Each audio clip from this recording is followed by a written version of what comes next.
21 అవతారాల్ని ఒక్కసారి స్మరిస్తే చాలు. ఈ 21 అవతారాల్ని ఒకసారి వింటే చాలు. వాటి పేర్లు విన్నంత మాత్రం చేత విష్ణు ప్రీతికి పాత్రుడవుతాడు. వేరొక్కసారి జాగ్రత్తగా వినండి. మొట్టమొదట ఆదినారాయణుడు, సనకసనందనాదులు. దాని తర్వాత వచ్చినటువంటిది యజ్ఞవరాహావతారం. యజ్ఞవరాహావతారం తర్వాత నారదుడు. నారదుడి తర్వాత నరనారాయణుడు. నరనారాయణుల తర్వాత వచ్చినటువంటిది కపిలావతారం. కపిలావతారం తర్వాత దత్తాత్రేయావతారం. దత్తాత్రేయావతారం తర్వాత యజ్ఞావతారం. యజ్ఞుని యొక్క అవతారం తర్వాత వృషభావతారం. వృషభావతారం తర్వాత వచ్చింది పృథుమహారాజు గారి అవతారం. పృథుమహారాజు గారి అవతారం తర్వాత వచ్చినటువంటి అవతారం మత్స్యావతారం.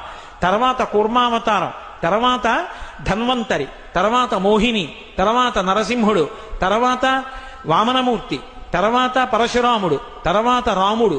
తర్వాత రామచంద్రమూర్తి. తర్వాత బలరాముడు. బలరాముడి తర్వాత కృష్ణ భగవానుడు. కృష్ణ భగవానుడి తర్వాత ఏకకాలంలో 2 అవతారాలు ఉంటూ ఉండొచ్చు వీటిల్లో. కృష్ణావతారం. కృష్ణావతారం తర్వాత బుద్ధావతారం. బుద్ధావతారం తర్వాత కల్కి అవతారం. మొత్తం 21 అవతారాలు.